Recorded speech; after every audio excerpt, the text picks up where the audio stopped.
Oh my goodness. This is ridiculous. Wow. Welcome to Tech Notice. If you see, this over here is a test bench setup, and inside there we have the i5-12600K. It's the lowest of the 12th gen processors. How good is this $300 CPU in Premiere Pro video editing performance? So we're going to be looking through lots of different codecs as well as color grading, and how does the hardware react to this. So let's jump right in. Motion Array is a fantastic tool for creators to make better videos and faster. Motion Array has over 80,000 premium quality templates, presets, plugins, music and sound effects, stock video and photos. In a nutshell, it is a one-stop shop for all your video post-production needs. Configure the membership to suit your needs. Pay annually, monthly, cancel anytime you want, and enjoy your unlimited downloads. Not sure about Motion Array? Go try out the hundreds of free assets available on the website. Check out Motion Array in the video description below. There is a lot of new things, and it's very important to mention all of these components because having a different component may impact the performance. So in the center of this, we are running the Asus Z690 Creator Wi-Fi motherboard. Absolutely bells and whistles, everything is on that motherboard. It's absolutely fantastic. Then the CPU is the 12600K. We are running a 64 gigabytes of DDR5, 5200 megahertz RAM from Kingston, and it's called Kingston Fury. Now the thing is, because it's DDR5 and everything is so new, basically the system is unstable at 5200 megahertz. When you have 4 sticks inside the system just crashes random times, and we have to run the XMP at 4800 megahertz. For the cooler, we're running the ROG Ryujin 360mm AIO. This is the version 1, not the second version of this. Talking about GPU, we are using the RTX 3090, which is Asus TUF. With that out of the way, let's start with this benchmark. By the way, it's very important to mention that I am running the latest Windows 11 update. So this is the Premiere Pro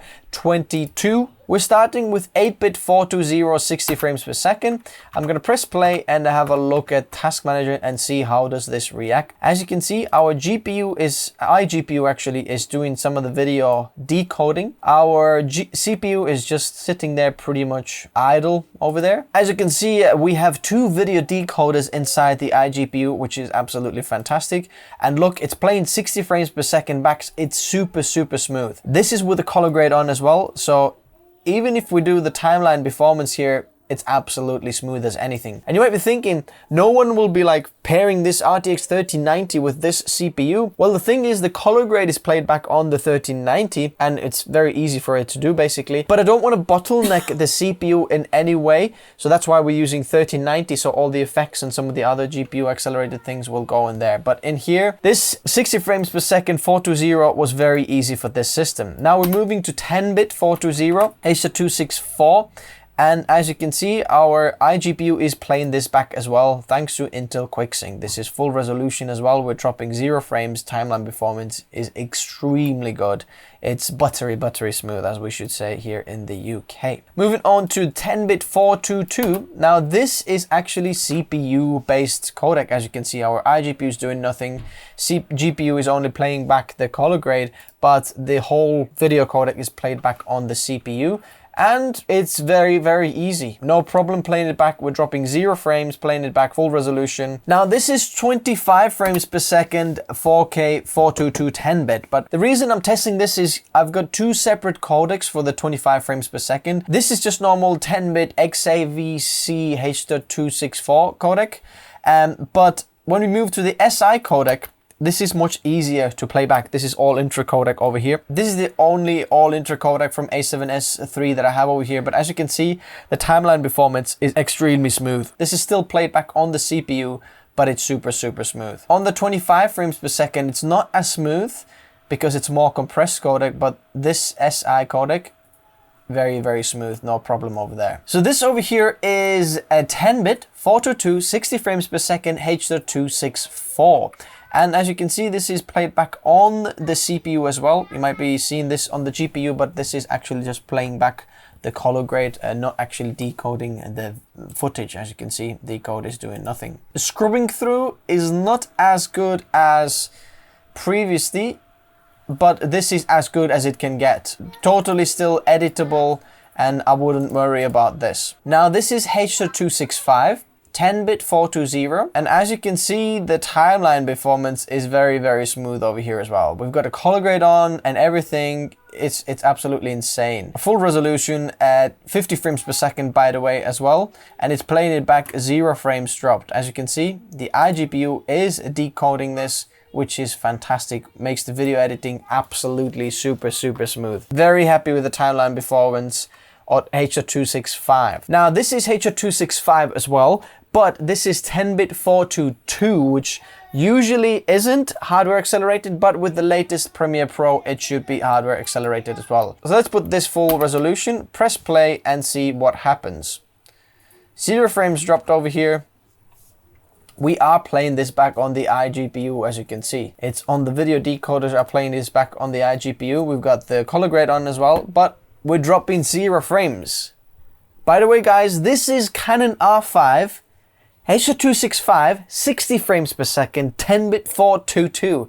This is like a nutcracker for any system. Okay, it plays back 0 frames dropped. Let's see the timeline scrubbing. Oh my goodness. This is ridiculous. Wow. Now, I'd like to see Apple do that, if this is possible, because this is ridiculous. Do you know that Ryzen 9 5950X with an RTX 3090 and 64 gigabytes of RAM was not able to do this? But I am breezing through this like this is nothing. I cannot believe this. This is why this CPU is absolutely insane. And I don't see why would anyone need anything further than just this i5 12600K. This is absolutely ridiculous. Full resolution as well. I cannot believe this. It's ridiculous. So if you've got any mirrorless camera footage like H.265, H.264, 422, 420, this CPU, it plays it back so well. Better than Ryzen 5950X. I cannot believe this. It's absolutely insane. That's why these latest 12th gen CPUs are so good, because of those little iGPU decoders inside. Now this is Canon C200 RAW. Let's see, full resolution, timeline performance, pretty good. It's a little bit choppy-ish, but this is played back only on the CPU, and this is 60 frames per second Canon RAW as well. So, are we playing this back? Flipping heck, we're actually playing this back without any frames dropped, I think. Okay, we're dropping some frames. What? 1 frame dropped? This is pretty insane. This is absolutely ridiculous. This is a budget CPU. I know $300 isn't, you know, cheap, but in terms of the other offerings on the market, Ryzen 9s and i7s, i9s, I don't see why you would need an i7 or i9. It plays it back no problem. Okay, 2 frames dropped, I can forgive that. It's totally editable, timeline performance clicking through, very, very instant. I'm super happy. Red 4K with color grade as well, by the way. Pressing play, no problem. Let's do the scrubbing, smooth as butter, no problem at all. If you're trying to do any of this video editing, it's insane. Move on to 5K Red RAW. Okay, timeline performance isn't the best. Actually, it's pretty good still. Let's press play. Let's see what happens. Yeah, 5K Red RAW is where I think we've seen the gap now. We're dropping quite a lot of frames, but anything 4K is absolutely fine.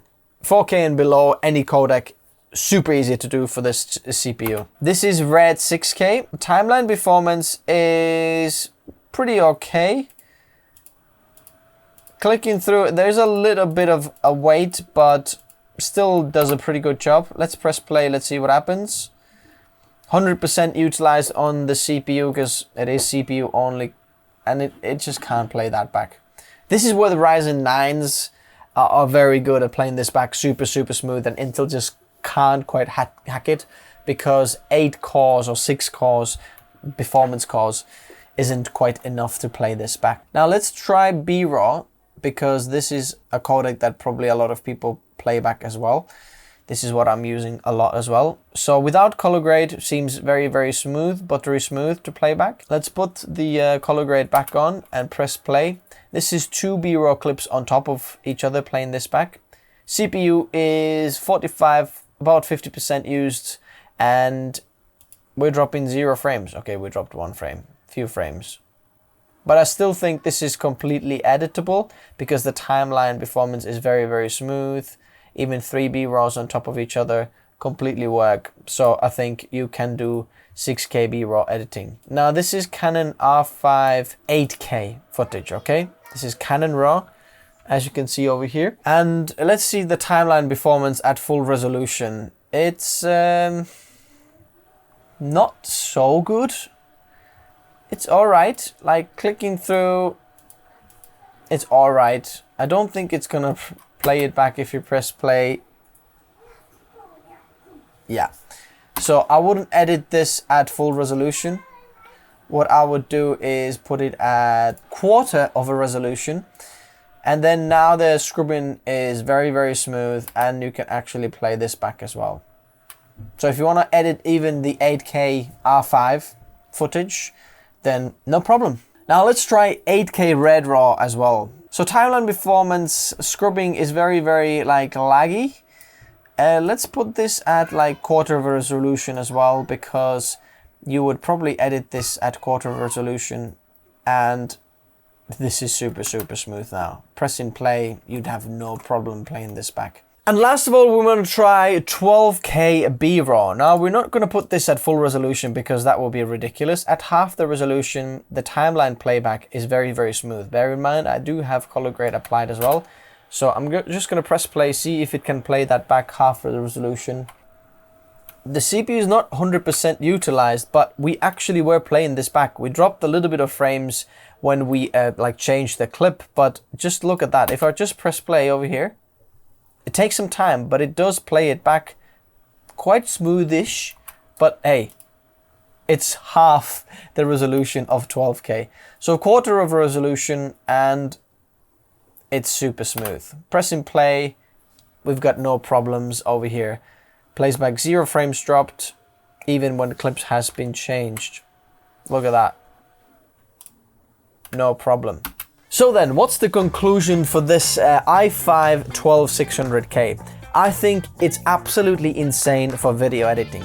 If you're not doing above 5K, above 4K actually, video editing, then this is all the CPU you're gonna need, and buying any more is just gonna improve a little bit of your export times. So what I'd do is get the i5 and just put the rest of your CPU budget to the GPU and try to get a better GPU, because I think 90% of people edit 4K footage from all these mirrorless cameras or even RAW. So you see Canon RAW, Red RAW, 4K, any 4K is just smooth as anything or as good as it can get on any CPU. Even the Ryzen 9s with 12 and 16 core performance cores weren't as good as this 12600K because of the encoders inside the iGPU. So I am extremely impressed with the video editing performance. Now I'm not sure if I should do this with DaVinci Resolve as well. Let me know if you want to know or see that video with exactly the same codecs. I'm gonna leave a comment down below, so just reply to that comment or upvote that if you want to see this on DaVinci Resolve. But I think most people are on Premiere Pro. Let me know in the comment section below if I'm wrong anyway. But I do want to mention another thing, which is DDR5 versus DDR4. Now, when I was benchmarking this, systems, then actually there isn't that big of a difference between DDR4 and DDR5. If you're using like something CL16 3200 or 3600 RAM DDR5, then most of the timeline performance you're not going to see a difference. So even if you build the same system on a DDR4 platform on the 12th gen platform, basically, DDR4 12th gen, then you're going to see a similar performance and it's going to be absolutely fantastic. If you want to know how the 12600K performs in other created benchmarks, then stay tuned for the full review of the 12600K. Likes if you enjoyed this video, subscribe if you haven't already, and I'll see you next time. Thanks guys for watching. Bye bye.